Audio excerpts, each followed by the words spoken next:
ہیں لا حول ولا قوت. نہیں عمران صاحب دیکھیں وہ تو کی یہ بات ہے، بہت بے ادبی سے آپ بات کر رہے ہیں، یہ طریقہ عالم نہیں ہے. یہ جی علماء کا بیان ایسا نہیں ہونا چاہیے. نہیں کہ آپ دیکھیں انتہائی عمران بددیانتی سے بات کریں اور دوسروں کو اور تفرقہ اور منافقت پھیلانے کی کوشش کریں. عمران صاحب غرض یہ ہے کہ الحمدللہ ہم تو محبت سے بات کرتے ہیں، نہیں، اور اگر ہم ایسی بات کریں، پروگرام دیکھ رہے ہیں اور میں بڑی محبت سے آپ کے پروگرام میں آیا ہوں. کیا محبت سے آپ پروگرام میں آئے ہیں؟ محبت- آپ اپنی کتاب کا حوالہ ہم دے رہے ہیں، کتاب کا حوالہ ثابت کریں نا عمران صاحب. کون سی کتاب؟ آپ یہ بتائیں کہ جو ہم حوالے پیش کر رہے ہیں وہ غلط ہیں یا صحیح ہیں، اور اس کے مقابلے ایک منٹ ساری، اور اس کے مقابلے میں عمران بھائی میری بات سنیں، آپ نے بات کر لی ہے، آپ ایک کتاب دکھائیں جو آپ کے موقف کو تائید کرتی ہو. آپ کے تمام بڑوں نے وہ کچھ لکھا، آپ ایک چڑھے ہوئے سورج کو کہتے ہو کہ رات کا اندھیرا ہے. عمران بھائی یہ بات غلط ہے. تمہاری ناج البلاغہ یہ کہہ رہی ہے، مجھے دکھائیں یہ خطبہ. اگر آپ کے امام علی، جس کو آپ امام منصوص جن کو مانتے ہیں، ہم تو ان کو امام منصوص نہیں مانتے ہیں، ہم ان کو چوتھا خلیفہ مانتے ہیں. ہمارے نزدیک نبی کے بعد خلافت ہے، امامت نہیں ہے. تمہارے پاس نبی کے بعد آگے ہونا ہے، ہمارے پاس نبی کے بعد میں ہونا ہے. نبی سب سے آگے ہے، یہ تمہارا اور ہمارا فرق ہے. دوسری بات یہ نہج البلاغہ ہے اور یہ امام پاک کا خطبہ ہے جس میں انہوں نے فرمایا وَقَدْ سَمِعَ قَوْمًا مِّنْ أَصْحَابِهِ يَسُبُّونَ عَلَى الشَّامِ أَيَّامَ حَرْبٍ بِصِفِّينَ. صفین کے موقع پر جب امام علی رضی اللہ تعالیٰ عنہ کو پتا چلا کہ لوگ برا بھلا کہتے ہیں جناب حضرت امیر معاویہ کو، تو انہوں نے فرمایا انی اکرہ لکم، میں یہ بات ناپسند کرتا ہوں، I dislike it. تمہارا حضرت امیر معاویہ رضی اللہ تعالی عنہ اور ان کے آوان و انصار اور ان کے مصاحبین کے لیے غلط بات کرنا اور برا بھلا کہنا، میں انی اکرہ. یہ آپ کی کتاب اگر نہیں ہے تو ہم اپنی ساری بات واپس لیتے ہیں. میرے پاس یہ نہج البلاغہ ہے، اس کا مجھے خطبہ نمبر بتا دیں. یہ خطبہ نمبر 204 ہے میرے پاس، اور یہ نہج البلاغہ ہے، اور یہ چھپی ہے مطبوعہ بیروت اور لبنان سے. اگر یہ کتاب آپ کی نہ ہو تو آپ کی ساری باتیں ٹھیک اور ہماری ساری باتیں غلط. اور اگر آپ کی یہ کتاب ہے اور آپ میں ایمان کا ذرہ برابر ہے، آپ ہمیں دیانت کی بات سمجھاتے ہیں، تو آپ حق کو مانیں. حضور مولا کائنات کے فرمان کے ساتھ دھوکہ کرنا علمی دیانت نہیں ہے، ان کی بات کو ماننا علمی دیانت ہے. ہم آپ کو بتائیں اگر یہ خطبہ غلط ثابت، میں آپ کو چیلنج کر رہا ہوں، سوال نہیں کر رہا ہوں، میں آپ کو چیلنج کر رہا ہوں، اگر یہ خطبہ نہ ہو تو پھر سارے کا سارا میں غلط. اور اگر یہ خطبہ امام کا ہو اور نہج البلاغہ میں ہو تو آپ کو غیرت دینی کا ثبوت دینا چاہیے. حضور مولا کائنات کے فرمان کو مان کر پکی اور سچی توبہ کرنی چاہیے. آپ کے الفاظ جو ہیں وہ انتہائی جو ہے وہ عالمانہ گفتگو جو ہیں کو کیا مطلب ہوا؟ جو ہیں کا مطلب ہی کوئی نہیں ہے. آپ کی ابھی وہ آئے انہوں نے حضور مولا کائنات کی تعظیم نہیں کی. یہ تمہاری انوار نعمانیہ ہے. انوار نعمانیہ میں تم کیا کہتے ہو؟ انوار نعمانیہ کے اندر تمہارا یہ سبائیہ کا عقیدہ کیا لکھا ہے؟ تمہارا یہ لکھا ہے کہ علی انت الہ. آپ کا عقیدہ، آپ علی کو اللہ مانتے ہو، حضور علی کو اللہ مانتے ہو، یہ تمہاری انوار نعمانیہ. حضور کو، حضرت علی کو اللہ ماننے والا تمہارے ساتھ بحث کون کرے گا؟ تمہارے پاس علمی دیانت کیا ہے؟ تم تو قرآن کو تم نہیں مانتے، حدیث کو تم نہیں مانتے، اپنے امام علی کو تم نہیں مانتے. امام نے جس کے پیچھے 25 سال نمازیں پڑھی اس کو معاذ اللہ تم غدار کہتے ہو، استغفر اللہ، فتنہ پرور کہتے ہو، استغفر اللہ، اور پھر معاذ اللہ کافر کہتے ہو، اور کہتے ہو 3 صحابہ کے سوا باقی کافر ہو گئے. اتنا جھوٹا مذہب، اتنا غیر حقیقی مذہب اور اتنا دین سے دور مذہب دنیا جہان میں پیدا نہیں ہوا. ہر عیسائی مانتا ہے کہ سارے کے سارے صحابہ کامل الایمان تھے. یہودی مانتا ہے، عیسائی مانتا ہے، ہندو مانتا ہے، سکھ مانتا ہے، بدھ مت مانتا ہے. دنیا کا کوئی انسان نہیں کہتا محمد مصطفیٰ کو سارے چھوڑ گئے تھے، صرف تم کہتے ہو. اور یہ آپ کی کتابوں میں لکھے، ہم نہیں کہتے. یہ تم نے لکھا علی الہ ہے، تم نے خود کہا علی الہ ہے. یہ تمہاری منتہی الاعمال میرے پاس موجود ہے. اس میں تم نے کیا لکھا؟ اس میں تمہارا منتہی الاعمال والا خود کہتا ہے تاریخ چہاردہ معصوم میں کہ جناب کی 4 صاحبزادیاں تھیں، اور تم ببانگے دول ٹی وی پر جھوٹ بولتے ہو کہ صاحبزادیاں نہیں تھیں. یہ کیا لکھا ہے؟ مجھے دکھائیں. آپ 3 دن سے سوال کر رہے ہیں. یہ اگر آپ کی منتہی الاعمال نہیں ہے تو میں آج اپنے سارے الفاظ واپس لیتا ہوں. یہ لکھا ہے احوال و اولاد امجاد حضرت رسول. یہ کیا لکھا ہے؟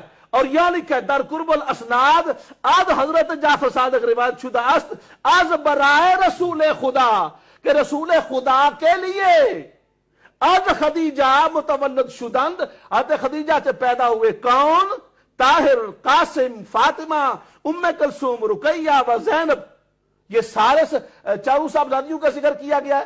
آپ کے امام جعفر صادق، جن کو آپ امام منصوص مانتے ہیں، ہم منصوص نہیں مانتے، ہم نبی کے بعد مانتے ہیں، یہ تمہاری کتاب میں لکھا ہوا ہے اور تم خود کہتے ہو اور یہ سمجھتے ہو، یہ تمہاری سب سے بڑی اصول بخاری کے درجے کی کتاب ہے جس کے اندر تم نے خود کہا ہے اور یہ تم کہتے ہو معاذ اللہ استغفر اللہ، آدم علیہ السلام حریص تھے، آدم علیہ السلام لالچی تھے، یہ تم نے خود لکھا اور پھر خود لکھ کے تو تم پھر خود کہتے ہو جی ہمارا مذہب سچا ہے۔ اگر یہ تمہاری کتاب نہیں ہے کلینی کی، تمہاری ہمارے بخاری کی جگہ پر، تو ہماری بات غلط ہے۔ اور اگر آپ علمی دیانت سمجھتے ہو تو توبہ کرو، پکی توبہ کرو اور لکھو کہ ان لوگوں نے غلط لکھا ہے۔ کشف الاسرار والے سے لے کر جس نے ابو بکر صدیق، عمر فاروق کے کفر کو لکھا ہے، تمہیں پکی توبہ کرنی چاہیے۔ تم نے علی کے اماموں کو کافر لکھا ہے، تم نے علی کے مقتداؤں کو کافر لکھا ہے، تم نے حضور مولا کائنات کے رہنماؤں کو اور ان کے جن کے وہ وزیر بنے ان کو تم نے کافر و مرتد لکھ کے استغفر اللہ ثم استغفر اللہ اپنی جہنم خریدی ہے۔ ماشاءاللہ، اسی بات کے پیش نظر جو انہوں نے کی اور وہ یہ تھی کہ یہ جتنی باتیں بھی انہوں نے کی ہیں مسلسل، ان باتوں کے اندر سب سے بڑی بات یہ ہے، یہ لکھتے ہیں آیات القلوب کے اندر انہوں نے لکھا ہے کہ حضرت آدم علیہ السلام کو اور جناب حوا علیہ السلام کو جنت سے اس لیے نکالا گیا، پس شمارا پائیں می فرستم از جوار خود و بر شما می فرستم خواری خود را، پس نظر کردن بسوء ایشاں بدیدہ حسد۔ حضرت آدم نے اور حضرت حوا رضی اللہ تعالی عنہا نے اور آدم علیہ السلام نے ان کو، حضرت علی کو حسد کی نظر سے دیکھا تو ان کو جنت سے نکال دیا گیا۔ یہ ان لوگوں کا عقیدہ ہے۔ اور پھر یہ کہتے ہیں، اور اصول کافی کے اندر یہ لکھا ہے کہ انہوں نے دو ٹوک کہا، کہتے ہیں کہ اصول کفر میں سے ایک یہ ہے کہ ہمارا جو عقیدہ ہے تین کفر ہوتے ہیں، کہتے ہیں ایک ہوتا ہے الحرسو، ایک ہوتا ہے الاستکبارو، اور وہ کہتے ہیں کہ یہ جو الحرس والا کفر ہے معاذ اللہ ثم استغفر اللہ، یہ ان کی شاہ صاحب بخاری شریف کے درجے کی، جہاں ہماری بخاری کا درجہ ہے یہ ان کی اصول کافی ہے۔ کہتے ہیں تین درجے ہوتے ہیں، تین وجہ سے کفر ہوتا ہے، اور کہتے ہیں ان میں سے ایک کفر آدم علیہ السلام نے کیا، استغفر اللہ ثم استغفر اللہ۔ یہ جو آدم علیہ السلام کو معاذ اللہ کافر مانتا ہے، آپ بتائیں پھر لوگ ہمیں کہتے ہیں ہم ان کو کیا کہیں؟ یہ دنیا کا عجیب مذہب ہے جس مذہب کی کوئی بنیاد نہیں ہے۔ یہ انہوں نے لکھا ہے اور یہ میں دکھانا چاہتا ہوں، کوئی یہ نہ کہ میں اپنے پاس سے کہہ رہا ہوں، یہ کلینی صاحب کی کتاب ہے اصول کافی، اور یہ اس کا صفحہ ہے فی اصول الکفر و ارکانہ، اور اس کی پہلی روایت ان کی ہے جس کا نمبر ہے 2473، باب ہے 115، اور اس میں وہ کہتا ہے، یہ لکھا ہوا ہے اصول الکفر ثلاثۃ، الحرص و حرص، والاستکبار و تکبر، والحسد اور حسد، فاما الحرص فإن آدم حين نهي عن الشجرة حمله الحرص على أن أكل منها۔ آدم علیہ السلام نے اصول کفر میں سے ایک معاذ اللہ کفر کیا، حرص کیا، درخت کو کھایا اور ان کو جنت سے استغفر اللہ ثم استغفر اللہ نکال دیا۔ یہ ان لوگوں کا عقیدہ ہے۔ آدم علیہ السلام کو معاذ اللہ کافر۔ یہ دوسرے مقام پر لکھا کہ حضور صلی اللہ علیہ وآلہ وسلم نے وہ لے کے آئے تھے ان کے پاس، اور یہ انوار نعمانیہ میرے پاس موجود ہے جس کے اندر انہوں نے دو ٹوک انداز میں اس بات کو لکھا کہ حضرت جبرائیل علیہ السلام آئے تھے وہی لے کر، مگر ان کی وہی جو ہے وہ غلطی ہو گئی اور وہ ان کی طرف جانے کی بجائے حضرت حضور سرور کائنات صلی اللہ علیہ وسلم کی طرف لے کے چلے گئے۔ انوار نعمانیہ میں ان کا فرقہ ہے جس کا نام ہے غرابیہ، کہتے ہیں وہ آئے اور پھر وہ وہی بھیجی تھی اللہ پاک نے جبرائیل علیہ السلام کو دے کے حضور حضرت علی کے لیے استغفر اللہ ثم استغفر اللہ، اور انہوں نے وہ وہی جبرائیل علیہ السلام نے معاذ اللہ غلطی کی اور وہ وہی انہوں نے بھیج دی نبی پاک صلی اللہ علیہ وسلم کی، یعنی جبریل امین کو بھی یہ معاف نہیں۔ اور ابھی یہ جو بندہ کہہ رہا تھا، اگر لوگوں کو یقین نہیں ہے نا میری کتابوں پر، ابھی یہ جو بندہ کالر آیا تھا اور کہہ رہا تھا معراج شریف میں 3 بار آیا کہ ولایت علی کو کریں اور پتہ نہیں کیا ولایت علی کی، کہتے ہیں اللہ پاک نے استغفر اللہ ثم استغفر، نقل کفر نباشد۔ ہم یہ باتیں اس لیے بتا رہے ہیں کم سے کم دوستوں کو پتا تو چلے کہ یہ لوگ کون ہیں اور ان کو توبہ کرنی چاہیے اور پکی اور سچی توبہ کرنی چاہیے۔ انہوں نے لکھا ہے نبی پاک صلی اللہ علیہ وسلم کو 3 بار اللہ نے عرش پر بلایا اور استغفر اللہ بلا کر ڈانٹا اور استغفر اللہ جھڑک کر کہا کہ علی کی ولایت کا اعلان کیوں نہیں کر رہے ہو، علی کی ولایت کا اعلان کیوں نہیں کر رہے ہو۔ علی کی ولایت کا اعلان کیوں نہیں کر؟ یعنی ان کے نزدیک حضور آئے ہی حضرت علی کی ولایت کا اعلان کرنے۔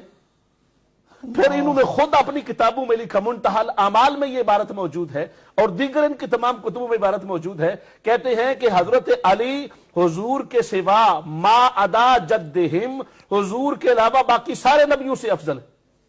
نبی سے افضل کسی غیر نبی کو ماننے سے بندہ دائرہ اسلام سے خارج ہو جاتا ہے۔